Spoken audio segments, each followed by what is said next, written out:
Hello and welcome to Mom Talk. I am your host, Crystal Galladay, the Fun Finder for Education.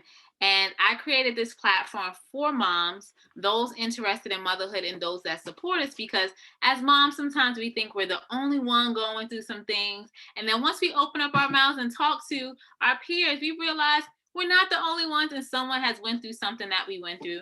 And it definitely helps to have your mom tribe and talk and have accountability and all that. And with those who are here and those who watch the replay, I have found that in all of you, and I'm creating this environment for all of us as well as other people to have this support and just be able to showcase some of the great people that I have in my network, because I tell you, my network is powerful. Okay. It is powerful. And today, who I have here with you is Keisha Green Martinez. She is the creative director of JDX Publishing, and she is the author of a book called His Name Was Quincy, as well as she is an administrator in the New York public school system in the Bronx, my hometown. She's an assistant principal. Correct me if I'm wrong, Keisha, but I can keep going on and on about how we are accountability partners. We are in an authors group. She has a book. I have a book. We're here to talk about her. And guess what? One of you lucky participants that are here today are going to get her book for your family. Okay. So without further ado, Keisha, I would like for you to introduce yourself and just so they can get a chance to know a little bit more about you beyond all the titles. And if you want to elaborate on any of the titles, you can. All right, sure thing. Good evening, everyone. Good night, I should say. As Crystal mentioned, my name is Keisha Green Martinez. I'm a wife. I've been married for 2 years. So I'm a newlywed. It's going on 2 years this July. We made it. So that's the new title or a new identity that I'm learning to live with. I'm a mother of 3 of the most wonderful gifts from God ever. They are my world. They are my everything. One is 25 years old. I have a 16-year-old, and I also have a 9-year-old son. They're simply my everything. They're my legacy, so I invest and pour a lot into them. As Crystal mentioned, I am an educator. I've been in New York City public schools for over 20 years. I'm currently serving as an assistant principal, but I've been a classroom teacher for grades 2, 3, 4, and 5. I've been a literacy coach, training teachers on the literacy aspect of instruction. I've been a master teacher. I've done it all. What else is there about me? Oh, I'm an author, just wrote and self-published my first children's picture book. His name was Quincy, dealing with racism. I do, on a serious note, I do 100% consider myself to be a social equity warrior, fighting to liberate people of color, specifically students of color that live in marginalized community. That is 100% my passion. I'm a shopper. I love bags and shoes. I love vacations. I'm a God lover. I mean, what else do you want to know? Well, no. That's good. If you want to keep going, you can. It's definitely going to be a conversation. So feel free to throw in other stuff as we go. But I didn't know you was a literacy coach. Yeah, I used to be a literacy coach a couple of years back. So, and you know, it was just something that I'm passionate about. So, but I upscaled and moved on to the administrative field. So, yeah, but that was my thing. I don't know if you know about me. Like, I struggle with literacy. Like, I had a speech impediment, I had to do Yeah. speech therapy and all of that. So it was just like, wow, okay, I learned something new. Yeah, I've heard you say that before. Yeah, but literacy is 100% my passion. I call myself the literacy maven on social media because when it comes to literacy, I'm there. I got it 100%. So that's Keisha in a nutshell. Yes, no, and I'm happy when I do this and have people that I know, but then like they pop in something else and I'm like, girl, I didn't know that. So like this is another reason why I'm happy to have this platform and showcase the bomb people that I know and share them with all of you that are in my network. So I love to laugh. I love to joke. I'm a jokester. I love jokes. I'm just, it's Keisha, like I'm me. Oh, laughing is therapy. That music, just dancing, all of that good stuff. So I'm happy you're here. And I'm happy to be here tonight for real. and we're talking about a touchy topic, right? Racism. And my king of kindergarten is running around here. Meanwhile, he should be in bed, but I gave him a pass. And I have not even talked to him about this topic. And we have your book. We got it when you launched it, have a signed copy. Mhm. But we're like, ooh, he's just 5, right? So I want you to unpack the topic of racism, like how we should talk to them at different ages, like any tips you have for us, because honestly, like when I was pregnant, I didn't know the gender, and I talked about this in one of my lives this week. I didn't know Yeah. the gender of my baby, and I you my baby. So when the baby came out, it was like, oh, it's a boy, and I was a little bit scared to find out he was a boy, because it's like the crazy world we live in, and just knowing that what African American men have to endure. And I was happy. I was team boy when it came to baby shower and stuff like that. But it's just I don't. I'm just a little bit. It's a crazy world we live in. So help me out here. I'm quite sure the other moms and women and just people that are watch it now and watch it later will want to hear, like, how do we break it down? How do we prepare our youth for this topic and just the world that we live in? Yeah, Crystal, you said something that was so real. You said when you had a baby and it was a boy, that you kind of right away, there were already some underlying ideas that you had about the world and boys alone. But the frightening thing, because I also had that energy, like, oh, it's boys, but it's actually happening to girls. So, Right. honey, it's time. We got to rip that band-aid off and just get to work about it. So before I even go into start talking about that, I like to define racism because I believe it's important that we all have a common language around the topics that we're discussing, right? So when I'm talking about racism, I'm talking about the belief that different races possess distinct characteristics, abilities, and qualities, especially so as to distinguish them as inferior or superior to one another. And the sad reality about racism is that racism is prevalent. It's everywhere. It seems to be unavoidable. And it's an issue, unfortunately, that we have to deal with in society today. And when I say we, I'm explicitly talking to people of color. Because for white people, racism isn't necessarily an issue because it's not impacting them. So it's not an issue for them, right? Because whiteness is centered in our culture, in the American culture. So racism honestly isn't an issue for them. And it's the sad reality that we face, and it's the society that we live in today, that we do have to deal with this. And racism, racism is tricky because it could be covert, right? It could be hidden. And sometimes often people will let it slip out in microaggressions that they hear. And then you're like, wait a minute now, that's, you know, and some people are even afraid to say, oh, that's racist, or that's a racist ideology that you have. And racism could also be overt, and that's the one that's really scary. But whether it's overt or covert, I know one thing's for sure, two things for certain: it's harmful, it's painful, it's traumatic. I mean, speak to anybody that's experienced racism and they'll tell you that it impacts the way that, even if they experienced it when they were 2 years old, it impacts, and it's something that stays with them throughout their lifetime. And it really shapes your identity and shakes the core of who you are if you allow it to, if you don't know any better.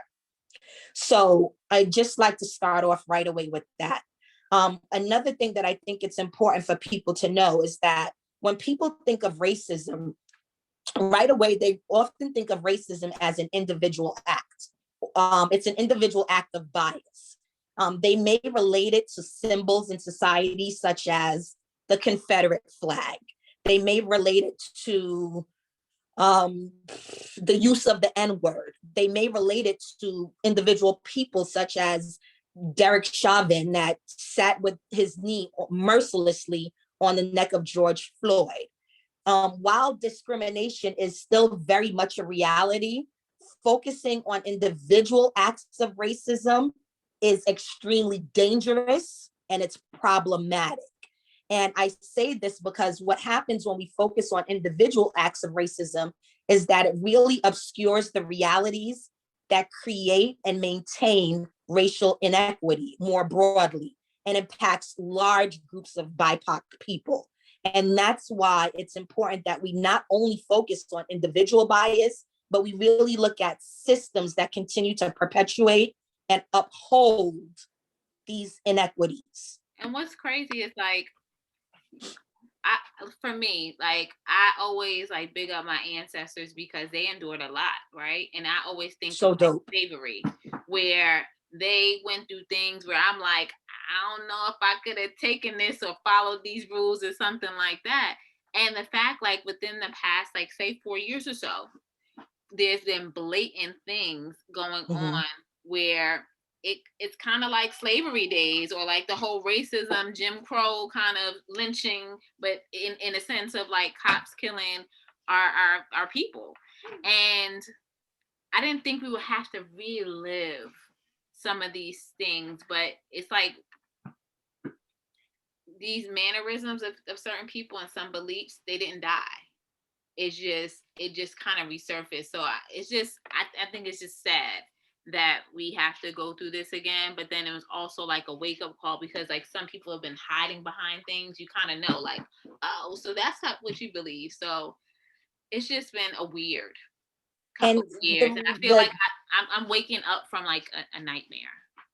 Let me tell you something, honey. First of all, I wouldn't have made it.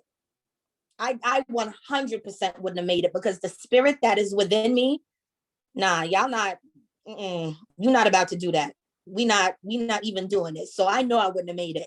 But the reason why, and that's why I stress to people when we're talking about racism, it's going to continue to happen because a lot of people tend to focus on the individualism of racism and not looking at the systems. And that's why I brought that up. So when we talk about racism, right, I'm going to talk about the 3 different levels or the 3 different types of racism. Some people say, therefore, I kind of like chunk them together. And it's funny because you put up a post today and I was like, should I jump in that post? And you posted something about going to the doctor's office, but I'm going to talk about it in a second. Okay. So bear with me, y'all, and y'all might want to grab some pencil and paper. If you already know, you could chime in, open up your mic, because this is a stage for all of us, right? So there's structural racism, right? Or what people call systemic racism. That's often the popular word that you'll hear now.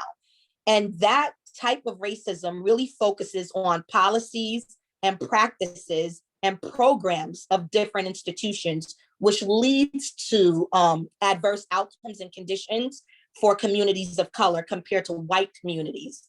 And that occurs within the context of racialized historical and cultural conditions. So when you think about redlining, is everybody familiar with redlining or even familiar with the GI Bill? Well, you can like explain whatever terms you use just in case. So those would be examples of systemic racism. And if you're not familiar with the GI Bill is something that they taught us about in history back in school. But what they never told us was that the GI Bill is how many white middle-class Americans managed to live the lifestyle that they live today. So after the war was over and veterans came back from the war, white veterans were allowed, they created this GI Bill. And what it did is that it created homes. They were able to get homes. And we know that in America, land ownership and house ownership is definitely one of the stepping stones to wealth. In addition to that, they gave them opportunities to go to college, right? Stepping stone number 2. But what do you think happened to the African Americans? they weren't afforded those opportunities. Even the ones, and if you even believe in the felicity of meritocracy, where, you know, oh, life is rough, but you could do it. Even if you buy into that, think about how much more harder it was for African Americans that weren't afforded that opportunity to even catch up. They weren't afforded the same opportunities to get into colleges. And imagine if they even did get into the colleges, they couldn't sit inside the same classrooms. So just think about what somebody had to do to even survive. So of course, they started attending HBCUs, right? But again, they weren't afforded the same opportunities and the same access as white people that did. So you see a lot of white people now that live in the suburbs thumbing their noses up at African Americans and thinking that they're lazy. Oh, and my family struggled. No, honey, your family didn't struggle. Your family had a lift. They had a boost because of that GI Bill. Right. So, but that would be one example of systemic racism. And even if a Black person was able to get a home, let's say they weren't allowed to live in those neighborhoods because of redlining. So that would be an example of systemic racism. Does that make sense to y'all? Y'all can open up your mic and say, yeah, no, let me know something. But I want you to talk about redlining. Like, what, in a sense, how are you using that? Because I know redlining documents, but redlining in this sense, I'm not too familiar. Okay, so redlining was the policy that they used to keep Blacks out of homes in suburban neighborhoods. So they would deny them opportunities, like they would actually have a map and they would zone out specific areas. And that's how ghettos and poor communities were essentially created, because Blacks weren't allowed those opportunities to move into those neighborhoods. And actually, that was a practice that still continued way after segregation ended. And it was under the business practice of business owners held on to that policy because their standing was, well, you know, white folks don't want to live in communities with Black people. So they kind of kept that as their way of keeping Black people out. And it wasn't anywhere written officially, but that's definitely what was happening. It still happens today. Still happens. Yeah, even with the stuff with the NYCHA, like the New York City Housing Authority with the heat and all that other stuff, and you know, just gentrification now, it's like just weird how the New York that I grew up is different now. But I know you said there was a couple more things that you talk about. You said it was 3, right? So systemic. The next one is for you. The next one is when I thought about you today. Okay. The next one is institutional racism. And that one specifically focuses on specific policies and practices and procedures that work to the benefit of white people and to the detriment of people of color. And it's usually unintentionally or inadvertently. And those are some of the policies that impact healthcare and specifically schools. And I'm going to talk to schools because that makes it local and immediate for me. So when we talk about the fact that racism could be institutional, right, we're focusing on policies and so forth. Take, for example, dress codes that many organizations have, right, for work. Some places require that a professional look is somebody that's clean shaven. Well, how does that work for somebody that culturally hair is important to them? How does that work for African Americans that are wearing braids, for example? How does that work for African Americans that are wearing dreadlocks? How does that work for a Muslim person that wears a turban or a hijab on their head? So those are policies they're racist policies, and they're impacting people of color, because that's not really, it doesn't impact a large number of white people. Here is another one. But you were talking about like hair and stuff like that. I believe the Crown Act came about recently. That's to like it be more acceptable of natural hair, right? Yeah, but just the harmful policies that they even had in the first place, and thinking about who were those policies really set up to harm, right? They weren't set up to harm white people. Even if they did harm some, they didn't harm a great number of people. Another one that I was thinking about was you know what, before I even go into that, like, I remember that there was this big thing about a boy that had to cut his hair for school. And I remember looking on social media, and boy, let me tell you something. If you are in a state of consciousness about racism and how it impacts, social media might not be the place for you. Because it was especially hurtful when I saw our people, Black people, people of color, in comments saying, well, you knew that was the policy of the school. Why go to that school in the first place? Why are you blaming the individual and not blaming the policy that was created in the first place that's harming people of color? And there's this famous quote that I once read in a book, and the quote went something like this: reminding people of the bootstrap narrative, right? Even leads people at the short end of inequality to defend the inequality. Let me say that again, because I don't know if you got that. So the quote goes like this, and I'm not even sure if I'm getting it right or whatever, but reminding people of the bootstrap narrative, right? That's the narrative that, oh, if you work hard, you could do it, you could have anything that you want. That narrative alone even leads people that are at the short end of inequality to defend inequality. Okay. Right. And I remember hearing that, and I'm thinking, like, how harmful it is that I hear Black people defending policies that were meant to harm them. So it's just racism hiding behind policies. And then people are accepting those policies, and people of color not realizing that those policies were set out to harm and hurt you.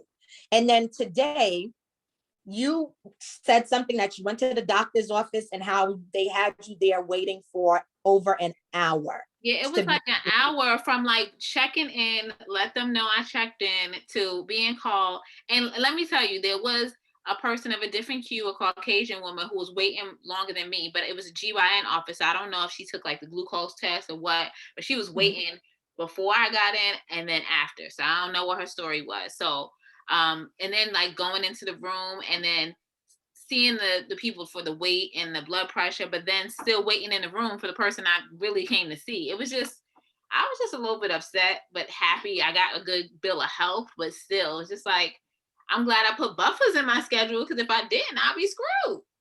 See, and that's exactly what the point is. And that's how institutional racism comes up, right? So take, for example, healthcare, right? We all know sometimes going to the doctor requires long, unpredictable wait in the doctor's office. And how is the system experienced by a parent? Think about a single mom, or a single dad, or an hourly worker that's missing work for an appointment. Think about how that then impacts those people. Yeah, some right? people have to just take the full day off in order to travel. Like, luckily I have a car, but everybody doesn't have a car. And then, depending on what time of day, it may not work out for them to go. Because we used to live in the Bronx. My mom worked in Manhattan. So like, it just didn't work out, like, if you had the appointment. So I get what you're saying. And I'm excited to hear about the third one, because I'm learning a lot. And so that's a part of the institutional. And I know a lot of people, and I work in education, right? And that's why I go so hard, because for a long time before coming into an awakening of what was really happening, I also oppressed students and harmed people of color whom I went into education to help. So when I tell you I go hard, like I go hard. My staff will tell you, like, when it comes to Black and brown people and Black and brown children, don't say it around her, honey, because she will go off. But again, thinking about how racism impacts those people that, I work $15 an hour. Now I'm in here in this doctor's office. Y'all have me sitting here. Like, those are the people that are being impacted and being harmed by it. And again, yes, it harms white people too, but it's not harming large groups of white people, but it harms large groups of Blacks. And education, I must say, has gotten a lot better, but how it shows up in education, again, think about schools that have events during the day when a lot of those parents are working. A lot of minority parents aren't stay-at-home moms, so they're not able to go and attend those events. But schools, we've gotten a little bit wiser, and we've started holding events at night. And now that we're in this virtual world and so forth, but think about how those people experience the system as well. So those are just some examples. Some even recent ones that I learned about, right? It like blew my mind, was about the multiple forms of technology. You know those electric soap dispensers that they use in a bathroom, photo recognition software, and even the video game consoles. A lot of those technologies have a high fail rate when it comes to darker skin users, which alone suggests that the companies that are testing their products, they're not testing it on a broad range of customers. So how is that system experienced by African Americans? Another one, companies sometimes offer cash bonuses to their employees who refer friends for jobs. Right. They offer them cash bonuses for referring their friends for potential jobs. Well, how is this system experienced by employees whose networks don't fit into the company? So I think it's important that when we understand and flag white privilege, that it's important that we identify it as the underpinning of systemic racism. Wait, hold on. I see some chat. Wait, I just saw a comment, but now I don't see. It says, Denise says, yes, oxidation monitors have been impacting Black people in the level of COVID treatment. And then also Denise had mentioned earlier, she hates when that happens in regards to like going to an appointment and having to wait. It puts her in a bad mood for an appointment. Tommy Tamiko said, right. So just basically chiming in with what you were saying. I do look at the whole referral program in a sense of I could bring more people to the table and bring more people from my network in. But it's also, I even look at it as I'm the insider where I can take it a step further. And if I refer someone, I know, I could see who the best person is to like talk them up to or whatever the case may be. So I look at that a little bit differently, but I get what you're saying where it kind of isolates some of those people who don't have a network like myself. And I'm going to tell you why, Crystal. I'm going to tell you why that's harmful. In your case, it works because, and we're going to talk about that in a few minutes, because think about who's in your network. There was a study done, let me save that for later on when I go into the individual. But the last form of racism is the one that we tend to focus on the most. And that's the individual interpersonal racism. And that's what we're going to be talking about today, because that's what I'm here for, to give you tips about those, right? Internalized racism lies within the individuals. And this type of racism is made up of their private beliefs, their biases about different races, and how it's influenced by culture.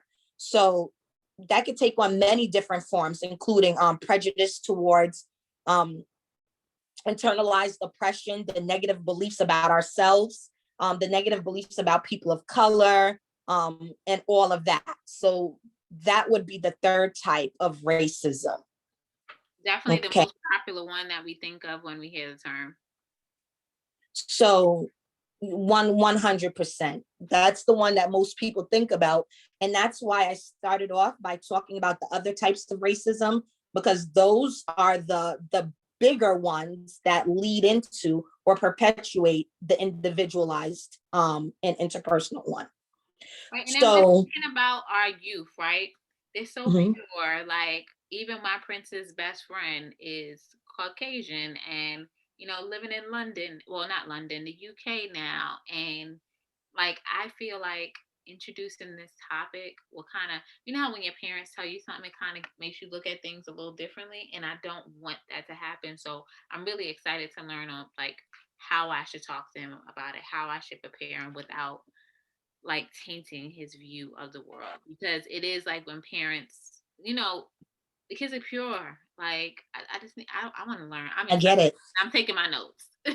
I get it. So the reason why I stress the importance of people talking to their kids about racism is because scientists have found that babies as young as 3 months old are able to identify differences in their caretakers versus the people that are not their everyday caretakers, right? The next part is that babies as early as 6 months are able to notice race-based differences. So as early as 6 months, they're picking that up. The next one is that when children get to be about ages 2 to 4, they start to internalize racial biases. Preschoolers at that age, you'll notice that they may begin to notice and start to point out differences in the people around them. Like you'll hear them say like, oh, my skin color is different from your skin color. My hair is different from your hair, and so forth. My girlfriend shared a story with me about her. No, that's a lie. It wasn't even my girlfriend. Girl, I was at a doctor's appointment and I'm laying there on the table, and this lady, like, I love people with outgoing personalities because that's definitely not me. So I'm attracted to, because I'm like, oh my God, this person is crazy. Like they're here just having this full on conversation. And I don't know how we got into the conversation about racism. And she was telling me that, she was very upset because her daughter said to her, or had been saying to her, oh, mommy, I want pretty hair. I want my pretty hair today. And she couldn't figure out what she was talking about. And then one day I guess Elsa and Anna, the little frozen people, they have hair pieces that the little girls could attach to their hair. Yeah. So apparently Elsa and Anna got these weave pieces, honey, that the girls could attach to their hair to play with during playtime. And that's what her daughter was. And what's so funny, Shanae? Her daughter's best friend she wasn't white. She was mixed, but she doesn't identify as Black. And she realized that her daughter, when she was referring to her pretty hair, is that she was talking to that long blonde hair and how upset she was. So that's why it's important that, and when we talk to our children about race, it's not that you're going to go in and say, oh, that they're racist out here in this world, so you have to watch out. That's not the kind of conversations that we're talking about. So you're talking about race, your children may not even realize you're talking about race and racism unless you're being intentional about it. But isn't more or less identifying the differences and like having like empowering things so they believe in themselves and know that they're capable and that they deserve to be here and that they're nothing less, they're equal if not better. 100%. Okay, that's how it starts. Okay, that's how it starts. And then I even took it a step further. Like I talked to him about that stuff. I kind of like slacked off on it a little bit, but like his book bag says I can do anything. It's by Blended Designs, and I highly recommend them because they have characters that look like different shades, different haircuts, all that. We did a family vote on which one he's gonna get. And they even had a sale during COVID where it was super discounted. So I got him the next level up book bag, the pencil case, the lunch bag, and everything like that. So I believe in that empowerment stuff. So I get it. I'm getting it. So, all right. Then the other thing too is that when we don't talk to our children about race, and this is real and this is really important, right? Children, just like language immersion, children are going to pick up racist ideas and beliefs, even if you're not explicitly talking to them about it at home. So it's important that parents do engage in conversations with their children because they're picking up these ideas from all over. They're picking it up from the media, they're watching TV, games, they're picking it up from their friends, they're picking it up from the way that you respond when you see a person of a different race or culture on TV. They're picking it up from how you're referring to your own people when you see them on TV and so forth. So it's important to be vigilant and to engage your children in these conversations because by age 10, they've already developed their identities of who they are. And Crystal? Okay. No, you're They've fine. already You're fine. developed they've already developed all of these ideas and beliefs. So you have about 10 years to get it right. And after that, we got to do reprogramming. So it's important to get it right the first time. Just like you talk to your kids about about sex and the birds and bees at home, you need to talk to them about racism. So we're going to go into It's funny specific. that you said that, because when you were like, talk to them now about it, because if not, basically the streets is going to tell them, or their friends and their people. 100%. I automatically thought about the 3-letter word that you mentioned. My king of kindergarten's in the room right now, because it's like, growing up, my parents didn't talk to me about it until after the fact, and was kind of like, so, and asking me questions. I'm like, I already talked to my friends about it, or I've experienced things, and like they were kind of behind the ball. So I get what you're saying. That's what automatically came in my mind. So I don't know if any of you have Caribbean parents. Well, I'm Caribbean also. And mine didn't talk to me and I came home at 16 pregnant. So we have no. a Trinidadian here in the audience. Trini. So it's important that you do have those conversations, because they're picking it up anyway. So some of the specific things, and these are just things that I do with my children specifically. The first thing that I tell parents all the time is teach them the true history. Teach them yourself. And I say this because in school, history starts with the transatlantic slave trade.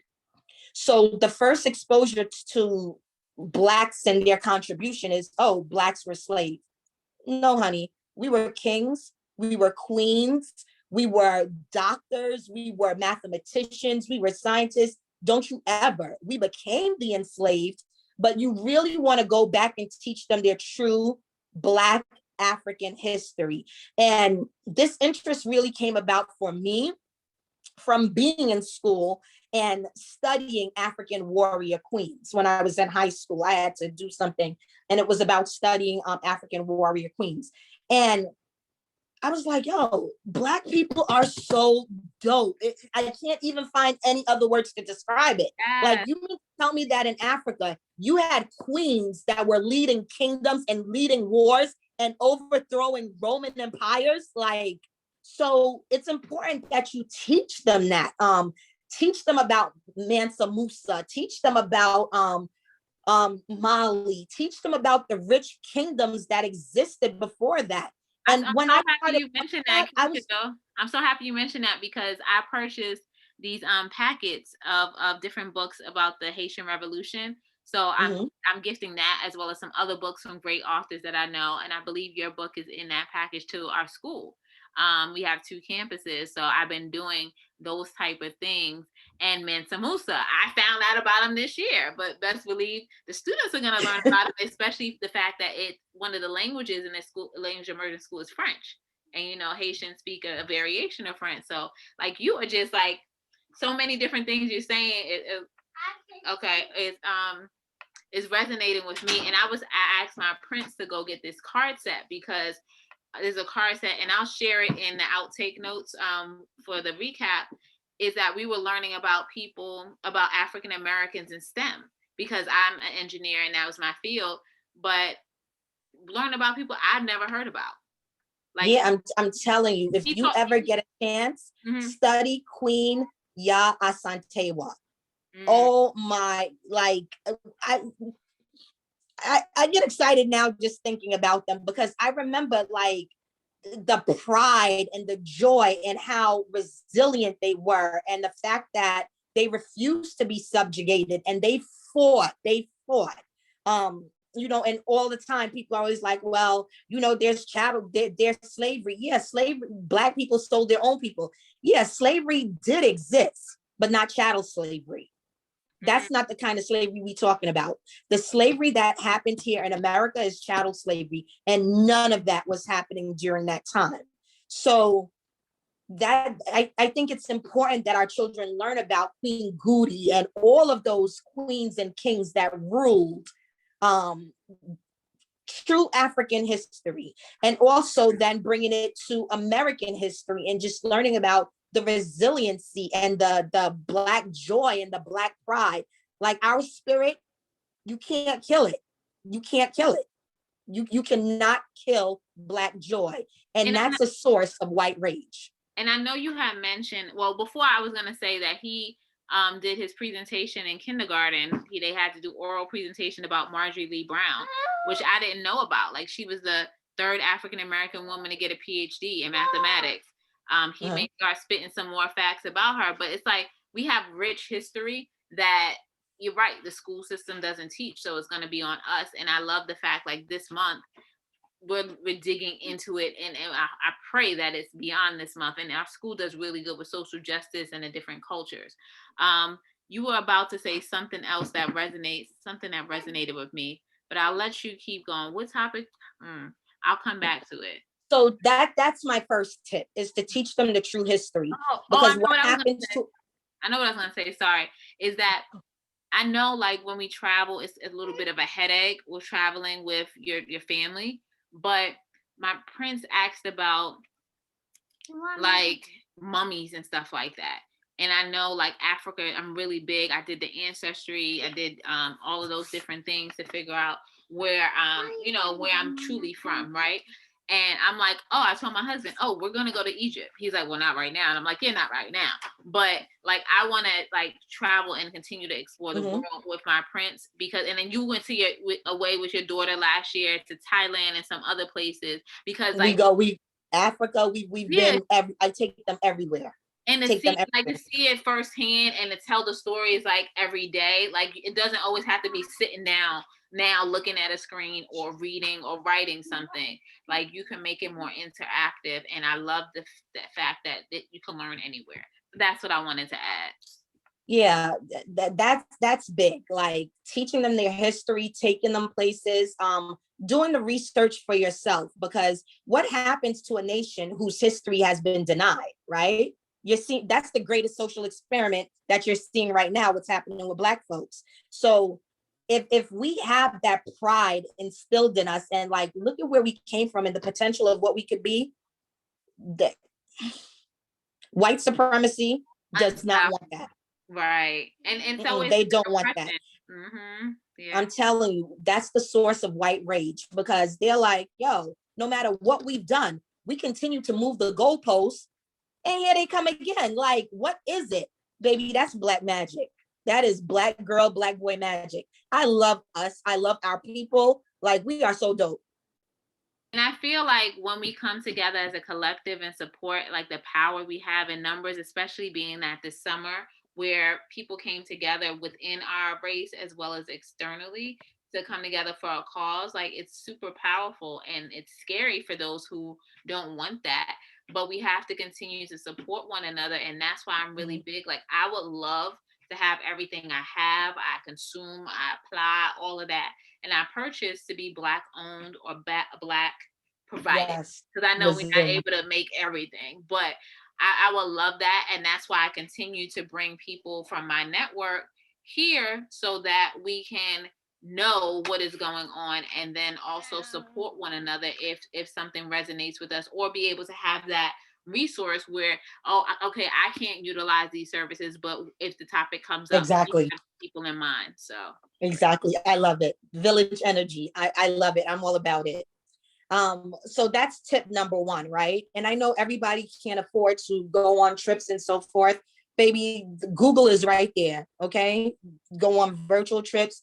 Just do whatever you can. Like, when I tell you that, one thing I'm proud of my kids is that they are woke. Do they know everything? But when I talk of, look, revolutionary parenting, that's what we're doing right now. Because they have the t-shirt line with different things that you've been talking about. Yeah, that's what we're doing here today, talking about, is revolutionary parenting. Because if we're equipping our children to go out into schools with this kind of knowledge and information, like when they try to tell my son something about Thomas Jefferson, and he was like, that hero, he's a pedophile. Like, is your baby in the room? Mute this, because my baby was like, no, he's a rapist. He's a rapist. He touched young girls inappropriately when they didn't want to be touched. Like, that's not no hero. Like, so, like, girl, let me tell you something, honey. They having a hard time. And talking about Abraham Lincoln, What he was a politician. He was a politician that used slavery to his advantage to punish the people in the colonies.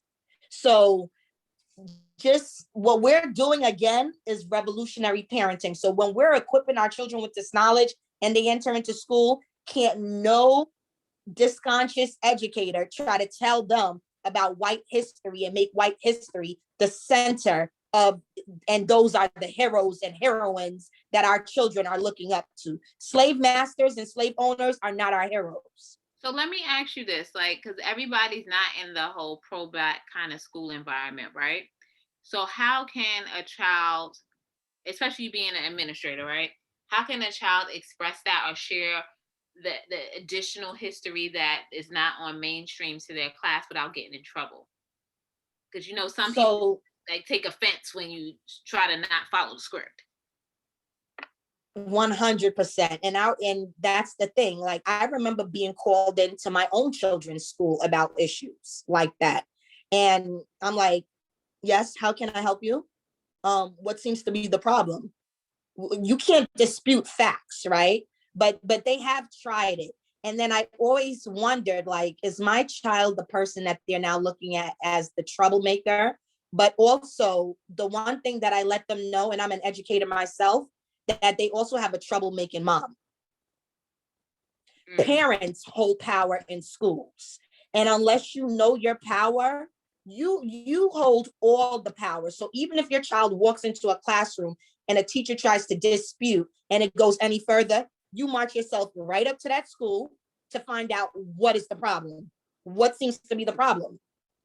What is it that my child is saying that is untrue, that goes against this? It goes against the script of your history, but this is proven history. So teach your children to advocate for themselves, advocate respectfully, but we're not going to dismiss and deny who we are to make you feel comfortable. That's what we're not going to do. Yeah, and I know, like, as parents, sometimes parents are like, oh, well, this is happening, or the school needs to do X, Y, and Z, but then don't speak up. I definitely try to encourage parents and remind them that it is a partnership, that the school is there for us. And granted that there are going to be some things and policies they already have in place, but I've seen, you know, where it's, if you want something, you either push for the school to do it or you create it. Like our school was special. Yeah.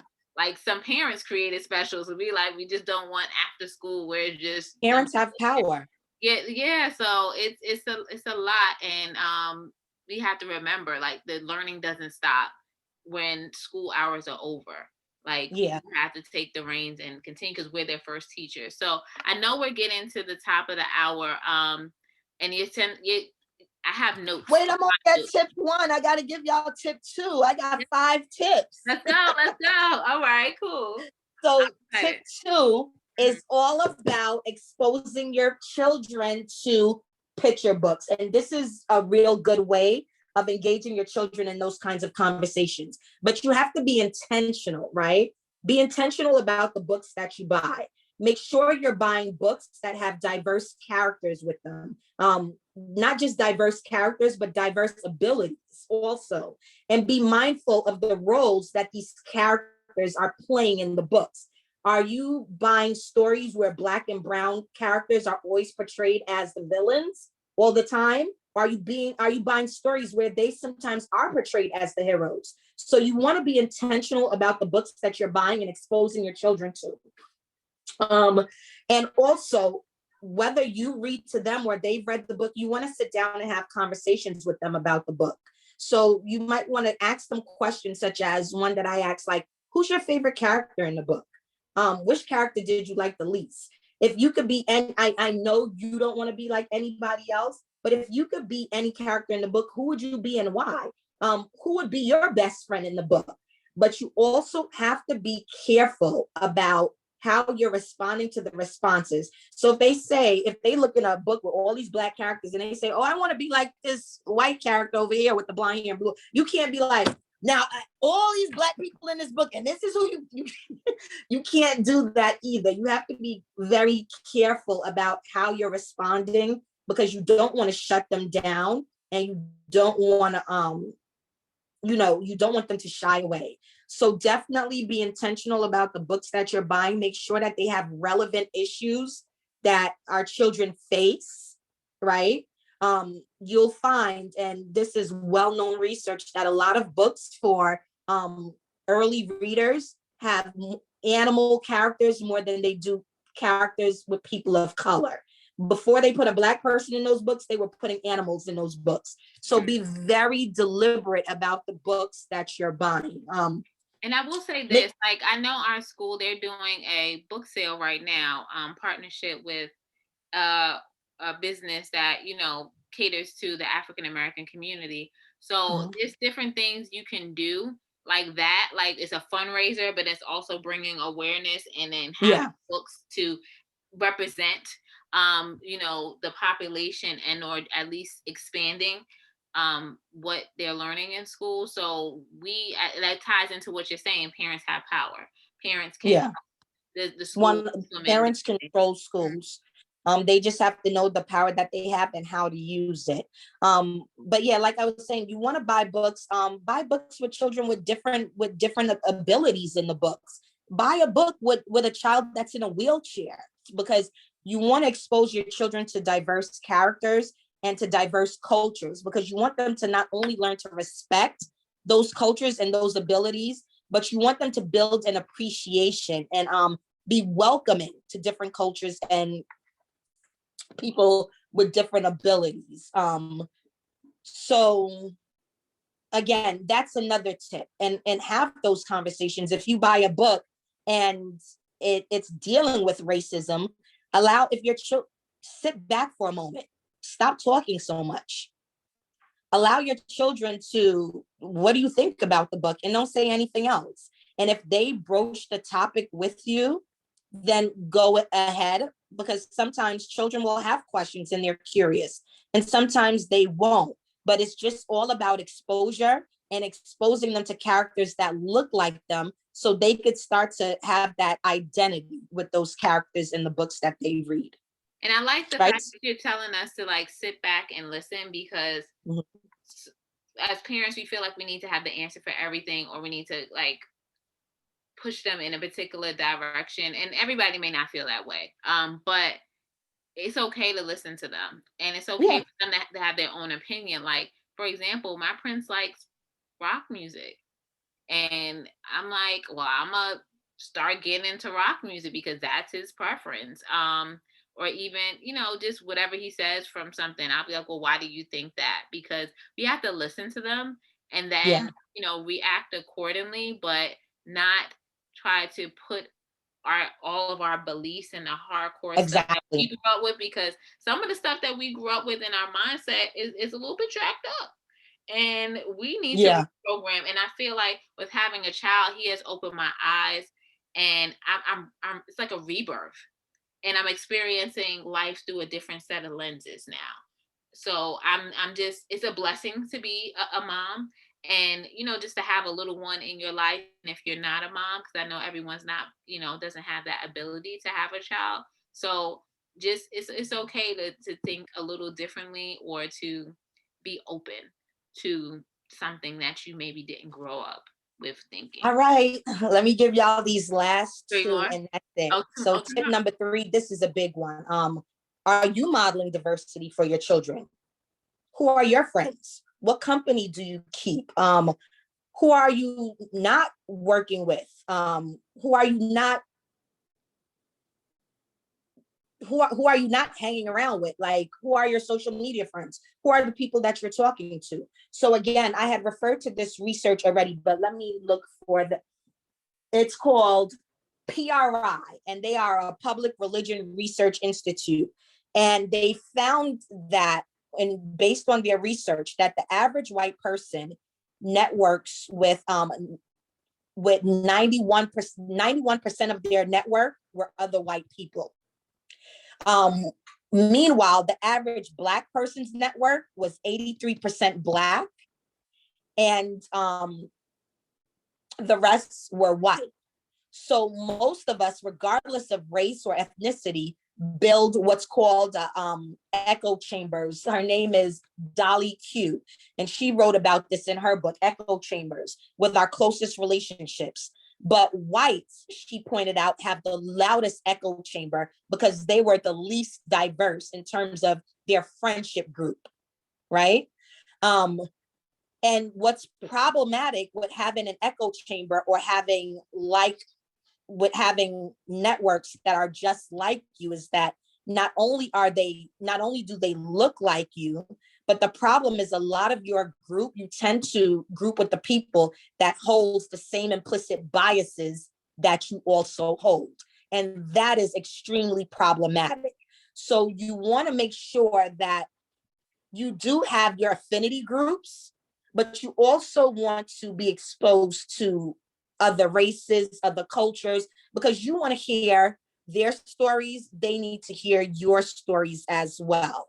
So it's not, if you're only running in the same circle, right? Like, let's take white people, for example. If they're running in the same circle and they're all holding those implicit biases, they're most likely to have encounters that are familiar to them. They're not going to engage in anything that goes against their own unconscious bias. Does that make sense? It does make sense. And I know for me, like at work, we do have the affinity groups, what we call employee resource groups. So it's based on the different like races, gender, military, sexual orientation, all of that. And I'm a part of all the groups. Am I Asian? No.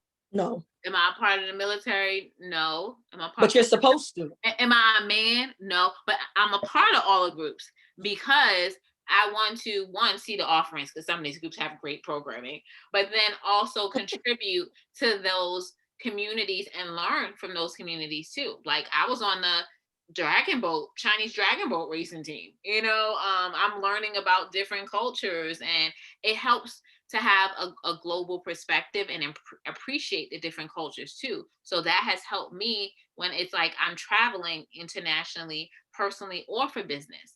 Like I went to Korea speaking Korean. Like they were blown away. This African American person that doesn't look that old is speaking Korean and representing, and not having a Korean translator. So it's just this broadening your horizon. I can't echo 100%. That enough. So keep it going. I know you have so just two more, and these last two. The next one is I caution you not to expose them to everything, because we've been hit back to back to back, like it hasn't let up. We had just, I feel like in the past couple of years, we've just had so many incidents back to back to back to back. And especially for young Black boys that are watching these situations, you don't want to have them thinking that this is their destiny, right? So you want to be careful about how much you're exposing them to. And with that, don't be afraid to, I don't want you to shy away from exposing them to some, but you have to have a balance, right? And make sure that there's some positivity and there's some highlight. And we don't want them to think that that is their future or that is their way of being. And then the last tip that I have is, as a parent, be careful, because you're modeling.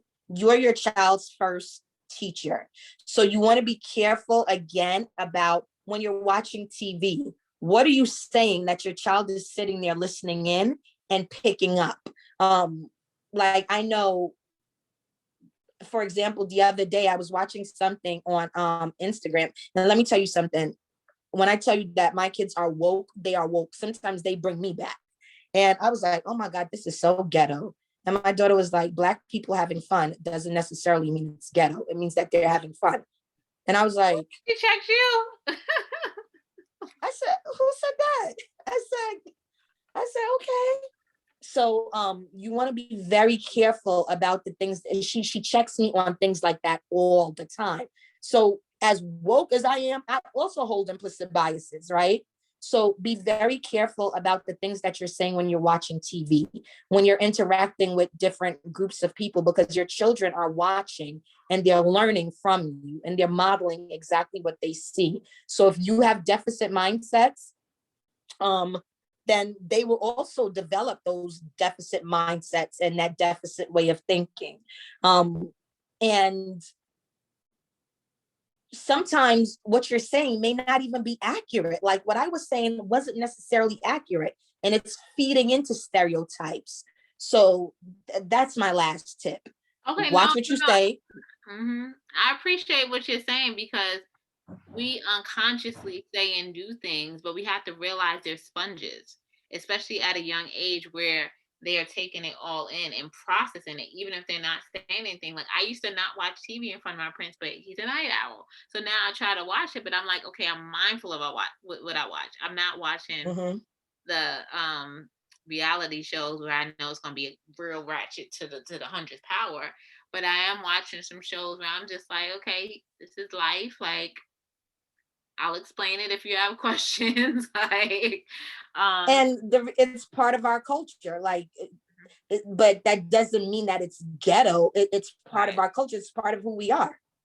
Right, but like right now, I'm not watching a crazy show where people are gonna be fighting, and I know every episode that's gonna happen, or it's just gonna be like the degrading. I don't watch reality TV. I don't watch those shows. Y'all watch those? Like, I do. I used to. I watch it. That's one of my I guess you can call it guilty pleasures. I watch it. And I like the fact of like Love and Hip Hop, they're changing the narrative. It's going more towards a Black Lives Matter, more unity with the Black family. They have like a family reunion thing now. So I mean, everybody has their own source of entertainment. But I want everyone to know, those who are here live and those who are watching the replay and the recording, what's next for you? But then also, how can people keep in contact with you? What's next for me is that right now I'm currently in the process of finishing up my doctoral degree, because I'm working on school policies, because we can't continue. So I always tell people, like, you want to put yourself in a position where you could better help your people. And I'm all like, let me tell you something, I'm changing policies, because this cannot continue to happen to people in poor communities. So that's my next step, and it is kicking my butt, but I'm halfway. I'm more than halfway there, and I'm killing it. So that's my next big thing. Also, fingers crossed, my own school in September.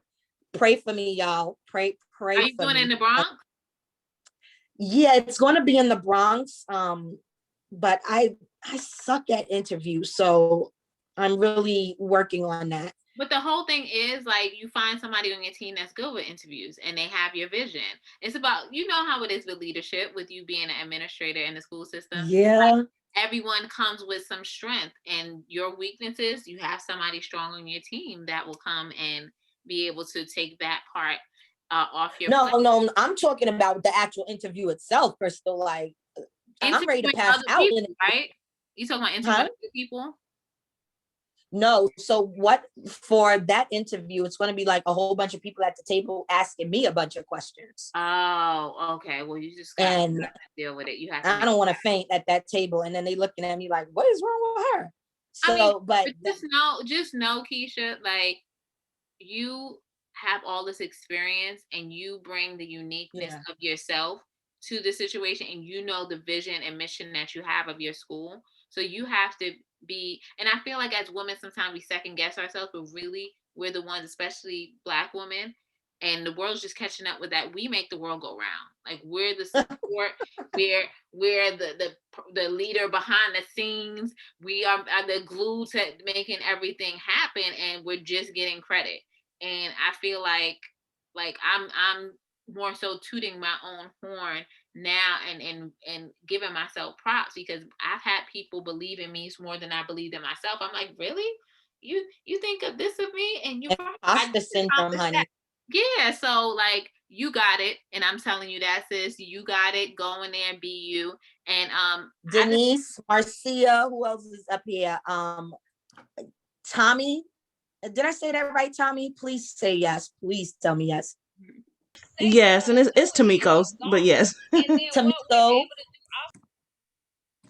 y'all Shanae. please pray for me. Most definitely. So those are my next steps. I don't know. I'm just out here. I don't know. I'm just out here. But you're making it happen. How can people keep in contact with you? Like, what's the best way of people following you, supporting you, all that? Y'all want to call me? No, well, I don't know if you want to give out your number, but I'm talking about like, whatever your comfort level is. Y'all know I'm foolish.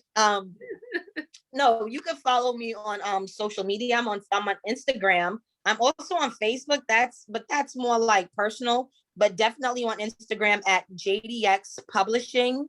And I'm on Twitter, but I'm not really good at Twitter. So I don't know. But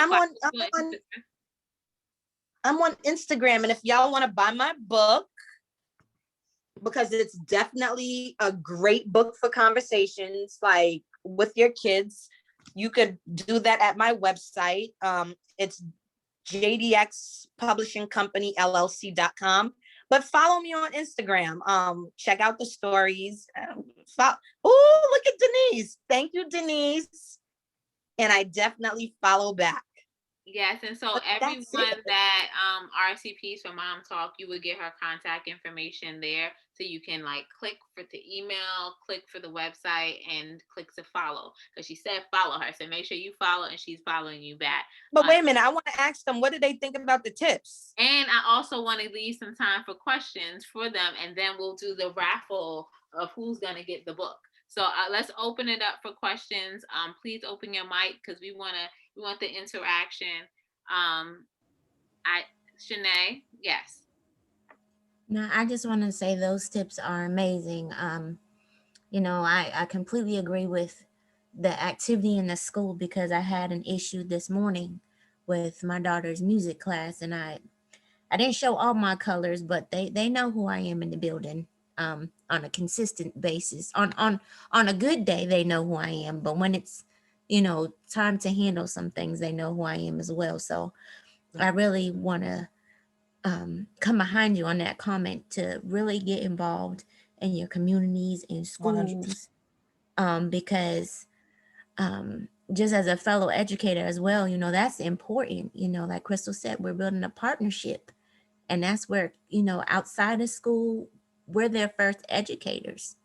And, to reinforce those things, it's very important for you to, be on those PTAs, be on the school board, show up at those meetings, because, if we're not represented there, they're not going to care about us or our kids. Yes.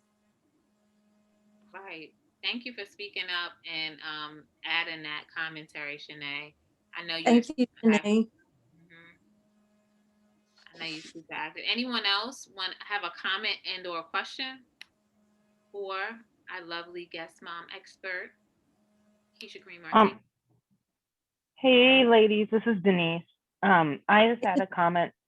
Thank you so very much for sharing what you shared, because I think as moms, especially, we have to be constantly reminded that we're training our kids and we're guiding them, and we too need to be prepared for what they're going to face. And so I just thank you for sharing all your tips, and also just going through all the different forms of racism, because oftentimes we experience it, but we don't always know what to call it. Exactly. It's everywhere. It's so ugly. It's so disgusting. But thank you, Denise. My husband is getting ice out the fridge. It's all good. It's all good. I'm gonna do the raffle, because I know people are sticking around so they can get that book, and start reading that and sharing with their loved one. My little one put notes in here too. All right, the raffle. You want to pick it? I want that yellow hat, by the way. Oh, thank you. It's by she's a boutique owner out here, African American. So I can share the name of it. And she has different colors for doors. Okay, I need to pick the raffle. You can pick one out of here, bud, but you can't put all that stuff in there. Okay. well, you're gonna pick one, and somebody's gonna be a winner. Okay. Oh, do you want to pick it? All right, pick one. Pick one. Good. All right. All right. All right. Let's see. Let's see. Tommy L. Tamiko, you won the book. Yay! And Congratulations. Thank you. I'm excited. my little one say, pull something else again. You let somebody else do it. You win it. You win it. And I wanted to say thank you too, because this was really good. Sometimes as moms, we tend to want to shelter kids from stuff. And so like I have a 13-year-old, a 10-year-old, and a 7-year-old, and I really haven't gone like way in on, these topics. So thank you for sharing that, because now I'm gonna definitely go in on that. And Yeah, I'm telling you, affirmations alone is talking to your children about racism. That is talking to your children. They don't, that is a step. Like, oh, I think you are the greatest thing that God put on the face of this earth. And you have to continue to feed that into them, because the media is telling them something different about themselves. The music is telling them something different about themselves. Everything that they see in society is giving them a different message. So you have to constantly counteract that message by feeding positivity into them. That's talking to your kids about racism. And even if they say, you got mom every day, why every day you say this? Because that there are forces out there in the world that want you to believe everything but what I'm telling you. And that's why I tell you that every day. That's a start, y'all. What y'all think about that one? That's tip number 6. I'm gonna write a book about tips. Y'all think I should write as well. You might as well write a book. I'm loving it. And I'm definitely soaking it all. And my prince wants to warrant another winner. So Tamiko, send a message to Keisha with your mailing address so that she can mail you your book. And then I'm gonna, Keisha, purchase a book from you and send it to the next winner. Okay? So you can okay. So pick it. Ooh. He's like, you get a book, you get a book, you get a book. Okay, baby Oprah. Come on. Come on. He's talking, just pick it. Pick one. Come on. Come on. We don't have all night. All right. These ladies have been hanging on long enough. I know. It's Marcia. Again. No. Marcia? Yes, Marcia. Thank you, Prince, for looking out for me. I appreciate you. Marcia, yay, Marcia. I couldn't see her picture at first. Congratulations, Marcia. Thank you. And thank you for everything you shared tonight. As a mom of 3, 2 boys and 1 girl, like this topic was so needed, especially with raising 3 African-American males. I love everything that you said. And I truly believe that we are our children's biggest advocate. I remember when my kids first started elementary school, I met with the principal and vice principal and, had a conversation, and God blessed me because the vice principal was an African-American female who was raising an African-American son. I'm like, I don't want people to look at my kids, So I just truly thank you for everything that you're doing. I pray that God continues to bless you and cover you and get you through that program that you're currently going through. I receive it. Awesome. I thank you and I receive it. Tamiko, definitely send Keisha your address. Marcia, please send me yours because I'm going to place the order tonight while I'm drinking my tea, and so that the book could come to you. And I'd like to do a quick round robin for you to be here. I do want you to share if you have anything that's going on with you. And before I do that, Keisha, do you have any parting words that you want to leave with the group?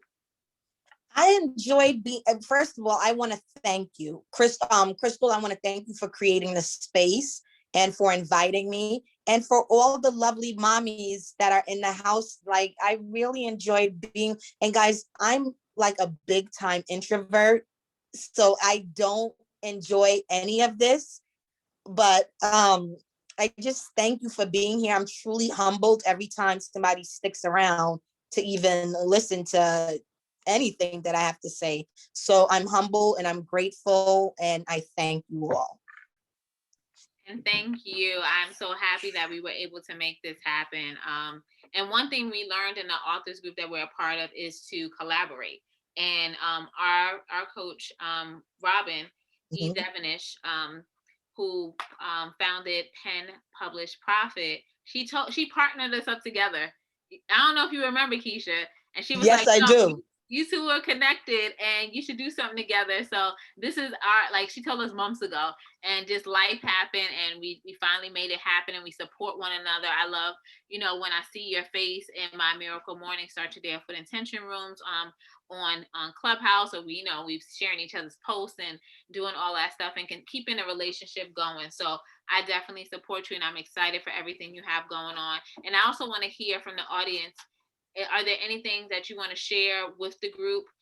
Be it something you have coming up that you would like support, or just wanted to share it. Like I know Marcia, you have some stuff. Shanae, you have some services. Tamika will be the next guest mom expert next month, and the topic next month will be about single parenting. So stay tuned for that. That's going to be the 4th Wednesday of the month. So I believe. Wait, hold on. Let me write that down because I definitely want to come and support. And I'm going to, when I send out the email, I will do the save the date, and we already have the flyer ready too. So we will be sharing that out with you all. But it's the 4th Wednesday of the month. I believe the dates are the same next month. So it's Wednesday, March 24th at 9 p.m. Eastern time. And Tamika will be our guest speaker, and she has a giveaway that time as well. So definitely make sure you are here live with us, because you never know. Like today, we gave 2 giveaways. It's not happening every week, but there's going to be at least one lucky participant. So open up your mics if there's anything that you want to share with the group that you have going on. And the floor is yours right now. I'll leave it open for like a minute or two. Don't be shy. It's all love here. All right, you got me. So my name is Marcia. Every Thursday at 8:30 on Zoom, similar to this, I have a Zoom talk called Faith, Focus, and Finish Strong. And it's for all women of faith. Each week we come on, we talk about different things that affect women, whether you're single, whether you're a mom, whether you're married, whether you're divorced, wherever you are in life. We come on, previous topics have been overcoming depression, loving yourself first, setting healthy boundaries. So if you follow me on Instagram, you can get all the information about the Zoom talk. And my Instagram is just Marcia Cole RN. And I'll also put it in the chat. Thank you again, Crystal, for everything that you do. No problem. Thank you as well. Anyone Marcia, else? as soon as this is done, I'm going to follow you. And I'm going to follow everybody. Anybody else want to share anything that they have going on?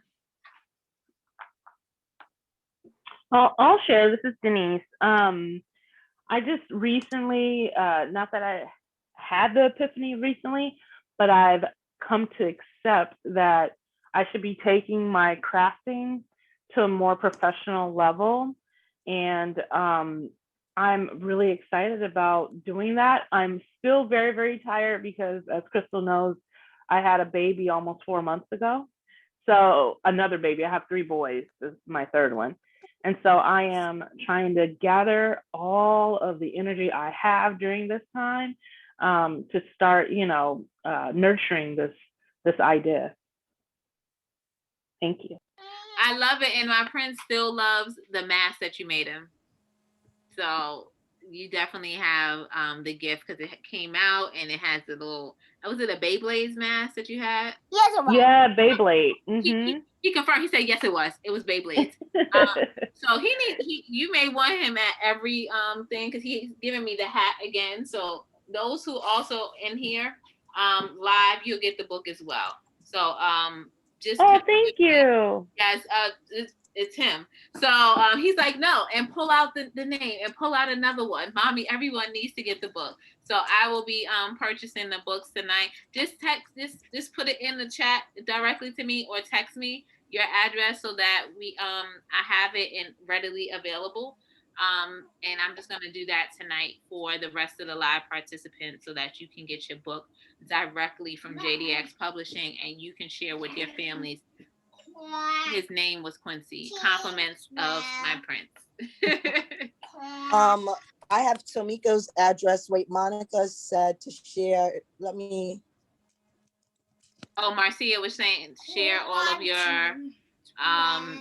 Instagram hashtags.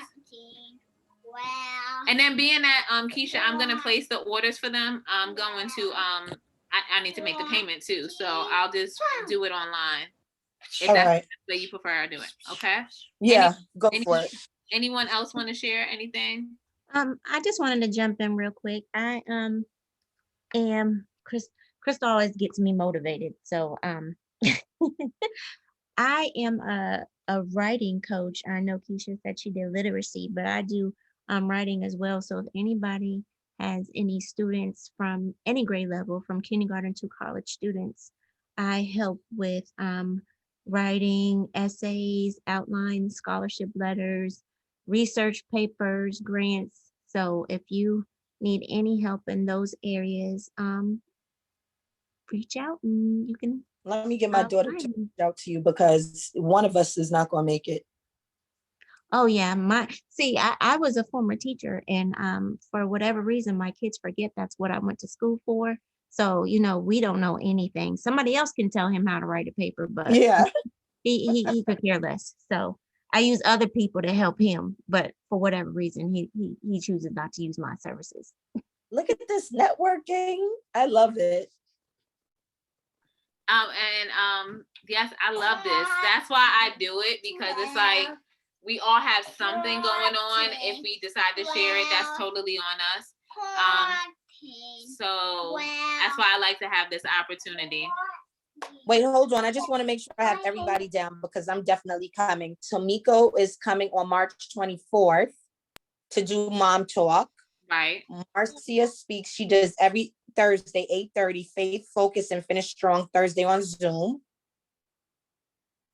And Denise is doing, she's going to take her crafts and she's going to go far with it.